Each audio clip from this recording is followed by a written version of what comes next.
Hello gamers! Welcome to another one of my videos on RetroArch.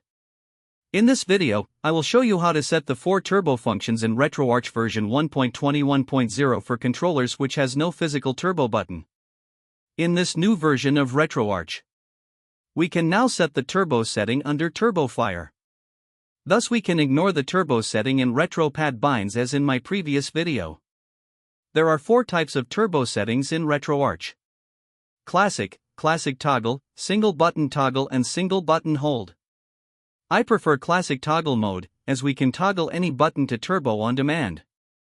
Watch this video to the end and you can make an informed decision which turbo mode suits your gaming needs. Are you ready to retro? Let's go. On my desktop, I have already downloaded and extracted RetroArch here using the 7-zip program. You can find the links in the description below.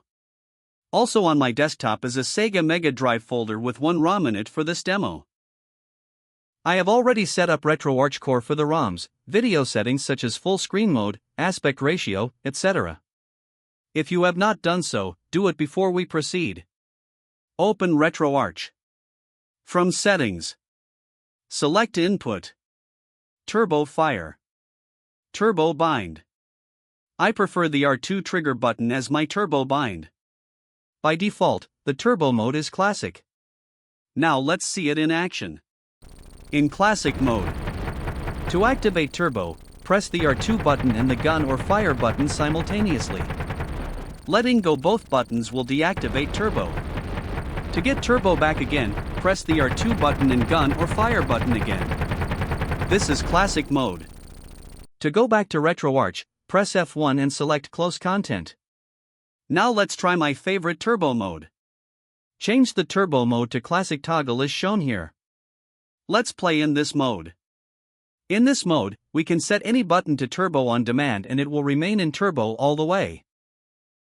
First, press the R2 trigger button, without letting it go, simultaneously press the button that you want it to be in turbo. In this demo it is the east or the circle button.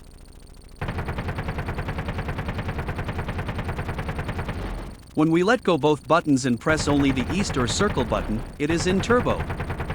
This is what we want. You can do it to all the buttons if you want to, but not recommended, as we wouldn't want to run out of missiles, which is not many like the gun. To disable turbo for that button, press R2 trigger and the button that you want to remove turbo. As you can see, it is back to normal mode. Quit the game. Let's try another turbo mode. Change it to Single Button Toggle. As you can see, whenever we choose Single Button mode, we have to set the turbo button. By default it is set to South, the B, the cross button depending on your controller.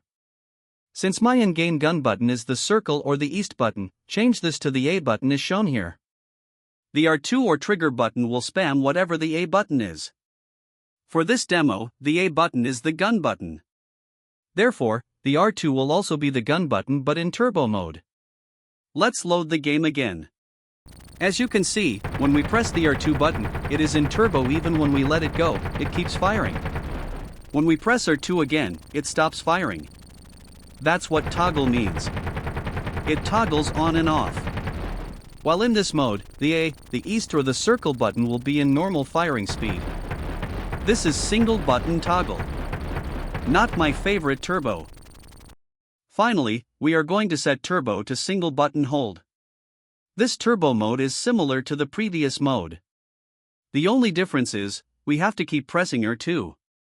Letting go of R2 button will stop firing. Thus it is called hold. Let's see it in action.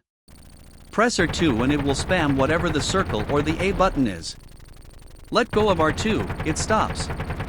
This is Single Button Hold. I still prefer the Classic Toggle mode. You decide what's best for your gaming needs. That's all for now. If you like this video, give it a thumbs up. Subscribe to my channel and click the notification bell to be notified whenever I upload a new video. Thanks for watching.